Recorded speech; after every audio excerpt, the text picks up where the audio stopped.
Ketok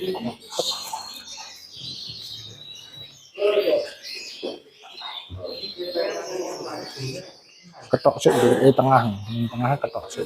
Sing kuwi hati-hati nek sing cedak cilik.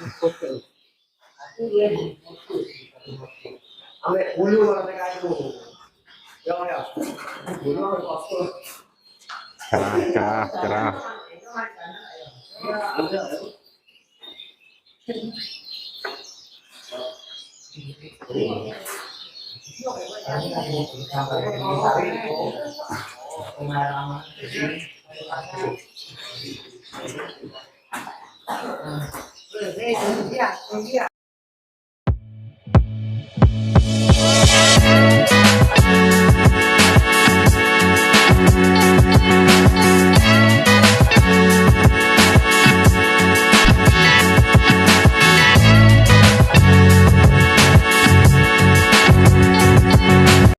Teman-teman, spesial hari ini kita ngebahas kenari. Pokoknya video saya nanti pasti ngebahas kenari panjang banget, karena kita ketemu suhunya kenari, importir, pemain.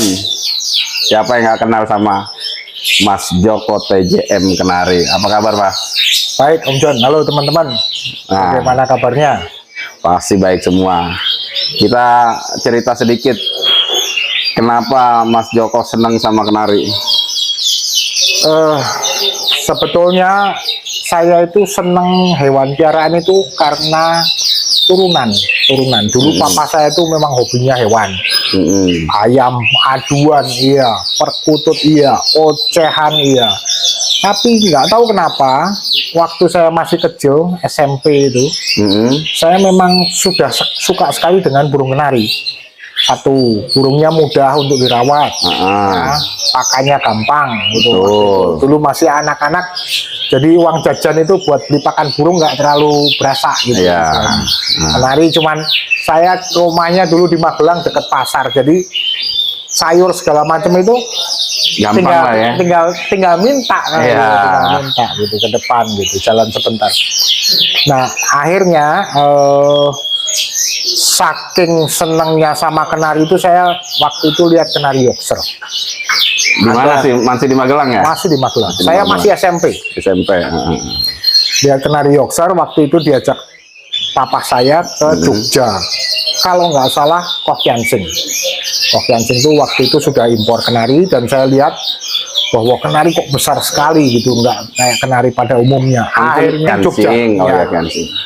Akhirnya saya jatuh cinta sejak itu. Nah, karena waktu itu saya diajar tanggung jawab sama papa saya tuh sampai suruh ngumpulin uang jajan. Kalau dapat 50%-nya harga kenari itu, separuhnya papa saya yang bayar. Ditambahin. Iya. Setahun saya ngirit-ngirit jajan itu. Ini mau beli Yorkshire? Mau beli Yorkshire. Buset. SMP udah punya Yorkshire, bayangin lah. Waktu itu Yorkshire masih harganya kalau nggak salah 500 atau 600 ribu itu imporannya. Zaman tahun itu, tahun 89-nya. Nah, sejak saat itu saya sama Yorkshire tidak punya. Istilahnya saat saya kuliah saya pasti punya Yorkshire. Saat saya kerja di rumah saya pasti gantung nggak 1 atau 2 ekor pasti punya Yorkshire.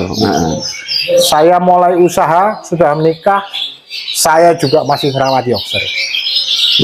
Sampai akhirnya saya itu stop usaha di motor. Saya dulu usaha motor, makanya namanya TJM itu Tidar Jaya Motor sebetulnya. Tapi sampai sekarang melekat tuh. Melekat. Pemain burung Mas Joko TJM. Nah, 2013 saya stop usaha di motor. Langsung saya mencari jalan, mencari relasi, mencari kenalan untuk mulai import kenari Yorkshire dari Eropa gitu. Jadi saya mulai import itu mulai tahun 2013. Sekarang berarti sudah jalan 9 tahun. Ya, jadi teman-teman, saya juga udah kenal lama sama Mas Joko. Dulu saya juga langganan beli Yorkshire di sini. Jadi sama dulu saya sering minta racikin lolohannya makannya luar biasa, tapi tadi saya tanya Ya. udah kurang karena fokus. Sekarang Yorkshire-nya sekali datang ribuan, aduh Ya. bikin pusing kepala. Yang punya 1-2 mah aduh udah dah. Ya. Nah, dilanjut Mas. Ya, saya pikir begini, kalau saran saya ya ke teman-teman pencinta kenari, kenari itu sama kayak jenis burung lainnya, ada pasangnya, ada surutnya. Orang usaha pasti ada pasang surut, nggak mungkin ramai terus gitu. Betul. Cuman orang yang berhasil itu harus orang yang konsisten. Betul. Karena kekonsistennya, dia akan dikenal oleh pemain-pemain lama maupun pemain baru gitu. Iya. Yang pasang surut, Ya, betul. dia masih konsisten. Ya, Yang baru datang, yang udah-udahan, Ya. main lagi konsisten. ya, TJM Kenari tuh namanya juga sampai melekat itu namanya karena konsistensi ya. Karena di kenari saya bisa masuk waktu 5-6 tahun yang lalu masuk di kepengurusan salah satu IO juga. Dikenal banyak orang juga, Intinya kita itu jangan sampai mempunyai musuh, itu aja. Jadi Betul. kalau kita nggak mempunyai musuh, kemanapun kita masuk, ke kalangan manapun kita masuk. Mau yang katanya akar rumput, mau kalangan elit, ya kan? Kita nggak minder di kalangan elit, tapi kita juga tidak sombong di kalangan Akar rumput. Sebenarnya mah itu teman-teman aja yang beda-bedain. Padahal mah kalau pemain burung di lapangan Sama aja. minum kopi gelas plastik. Betul. Mau jenderal mau apa gitu kan.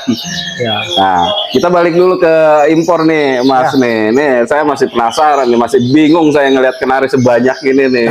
Ya memang seumur hidup saya nih baru kali ini nih. Ini baru 1000 nih teman-teman. Katanya biasa datang tuh 2000 ya kan, 2500. Ampun dah. Lika-likunya sebagai importir. Ya, gini. Di tahun 2013 sampai 2019 itu, saya juga masih mencari jati diri untuk menjadi importir. Ya. Tidak mudah gitu. Jadi ada sekolahnya juga istilahnya. Orang sekolah kan harus bayar. Ditipu sana tipu sini dah ya. Tipu sana tipu sini, duit nyangkut sana, duit nyangkut sini. Kita beli burung tidak sesuai ekspektasi itu udah sering. Ya. Terus kita tahun 2019 itu bertemulah saya dengan channel saya yang sampai sekarang masih kerjasama, itu di Facebooknya namanya Muhammad Sinyo El Sandi. Itu orang Indonesia, orang asli Tulungagung.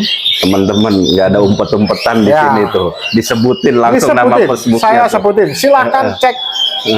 Namanya Muhammad Sinyo El Sandi. Itu terus kita bertemu di tahun 2019 dan klub sampai sekarang berjalan kerjasamanya.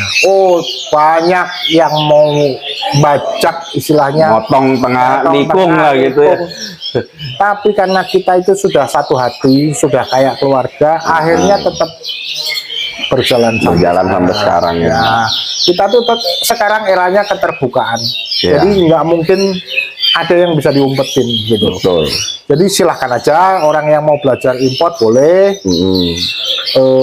Yang mau menikung di tengah jalan itu saya juga nggak sakit hati, nggak apa, karena saya yakin dengan diri saya yakin dengan rekan kerja saya gitu. Iya, betul. Sama-sama masih saling menguntungkan, sama-sama masih enak, masa sih mau selingkuh gitu kan? Betul. Nggak mungkin. Saya punya keyakinan di situ. Tapi ternyata juga berjalannya bagus sampai sekarang. Dan kita ini menyediakan kenari Yorkshire itu juga di samping untuk bisnis, kita juga terbuka untuk masalah perawatan, untuk masalah obat-obatan. Yang perlu dibantu, yang saya bisa bantu, pasti saya akan bantu. Pasti ya. Ya karena memang kadang-kadang kan teman-teman, waduh itu kenari impor, asalnya dari Eropa. Kira-kira di sini gimana cara rawatnya ya? Itu pasti banyak yang bertanya-tanya. Itu tadi impor lika-liku mau impor di dalam negeri, ya kan? Ya. Tekanan masih di dalam negeri. Kendala di luar negeri ini kan Nah, impor. Nah, jangan bagaimana? salah, rekanan itu orang Indonesia yang tinggal di Jerman. Oh, Jadi saya beli burung itu, dia yang mencarikan di sana. oh, iya, Dia iya. yang mengumpulkan barang, Heeh. dia yang kirim. Jadi saya tidak ada keraguan. Orang import kita harus kirim duit dulu. Nggak ada namanya burung datang kita bayar, itu nggak ada. Ya bagaimana ceritanya sampai sini Kalau kagak kita dibayar bagaimana? langsung ke orang bulenya kan kadang kita was-was. Ya. Tidak semua bule itu jahat, tidak. Mm-mm. Cuman kita was-was karena kita baru kenal, Tuh. kebudayaannya berbeda, kita karakter mereka kita nggak tahu. Iya. Salah ngomong bisa. Salah ngomong bisa salah terima. Gitu kan. Iya, iya, iya, iya. Jadi Ternyata Mm-mm. saya itu ketemu orang Indonesia yang tinggalnya kerjanya di Jerman. sebagai penghubung nih ya. Nah, akhirnya sebagai penghubung, sebagai pengumpul, saya kirim uang juga ke dia, dia yang ngebayarin ke peternak-peternak Eropa. Iya, iya, iya, iya. Iya. Dia juga yang kirim ke kita gitu. Nah, Dia yang ngurus itu seluruh faktor dokumen amannya. ya. Ya, betul. Mm-mm. Nah, kenapa kok burung-burung kita kualitasnya seperti sekarang ini? Mm. Ya karena salah satu faktornya itu, kita mempunyai orang yang bisa dipercaya untuk sortir burung di Eropa. Iya, iya. Dan kebetulan orang Indonesia. Ya bukan masalah dipercaya doang. Ya. Paham masalah kenari. Betul kan? Mungkin orang-orang kenari di daerah Jawa Tengah sudah banyak yang kenal Jawa Tengah, Jawa Timur, karena dia adalah pemain lapangan juga. Wah, 6-7 tahun yang lalu. oh iya ya, artinya udah sebagai pemain kenari atau penghobi kenari berarti dia udah paham lah ya mana yang harus dikirim ke dalam negeri atau ke Indonesia. Selera orang Indo tuh kayak gimana sih kan gitu. Nah, berarti nggak ada hubungan langsung ke breeder, tapi Mas Joko di sana memiliki rekanan yang sudah saling percaya. Betul. Tapi kalau dibilang tidak ada hubungan langsung ke breeder juga salah. Gimana? Saya juga selalu berkomunikasi dengan breeder-breeder di Eropa. Cuman finishing touch-nya, yang sortir, yang pilih, yang mengurus dokumen, rekanan saya yang di sana. Iya, ya karena memang ya dialah mata kita, Iya, telinga kita. Iya, iya, ya, paham. Mudah-mudahan teman-teman pasti paham juga lah. Udah itu nggak, jangan sok-sokan langsung ke breeder. Ya belum tentu juga dia breeder bisa menghasilkan 1000 ekor kan gitu. Pasti dikumpulin. Kita harus ngumpulin lah. Di Eropa sendiri informasinya selalu on time tentang apa namanya, atau ada yang diselewengkan atau apa gitu kan, belum pernah Selama terjadi ini ya? sih enggak, mudah-mudahan sih enggak. Ya masalahnya kan orang Indonesia tahu ini bukan harga 100-200 ribu ini bro, 1000 ekor kalau diecer 5 juta aja udah hitung sendiri dah, udah puyeng dah ngitungnya dah. Ya, Terus di Eropa ngirim ke Indonesia itu berarti di ada bulan tertentu ya? nah musim import itu dari bulan 9 sampai bulan 2. Bulan 9 sampai bulan 2. Itu ada alasannya teman-teman. Sebetulnya itu kita mau setiap bulan juga bisa. Cuman kan kita juga punya batasan di sini itu, kekuatan orang untuk beli itu kan tidak selamanya gitu. Semoga sih saya harapannya Bisa orang tiap bulan, Indonesia ya? bisa beternak juga gitu, orang Indonesia bisa beternak, mencetak Yorkshire lokal, jadi suatu saat kita nggak bisa impor. Cuman ternyata nggak bisa gitu. Nggak bisanya kenapa? Yorkshire itu ada tingkat kesulitan tertentu yang kita ini sampai sekarang masih kalah sama orang Eropa aslinya. Satu, sisi cuaca. Mereka punya 4 musim, kita cuma punya 2 musim. Lebih menguntungkan di kita apa harus menguntungkan Lebih di sana? menguntungkan di sana untuk Yorkshire. Untuk Yorkshire? Iya. Kenapa bisa begitu? Nah, teman-teman, pasti banyak yang sering mengalami burung Yorkshire saat mabung, setelah mabungnya tidak bunyi. Ngalamin saya itu. Nah, apa masalahnya itu coba? Itu ternyata faktor alarm alaminya si burung kita tidak bisa menyiapkan. Oh. Apa yang saya maksud itu? Musim dingin.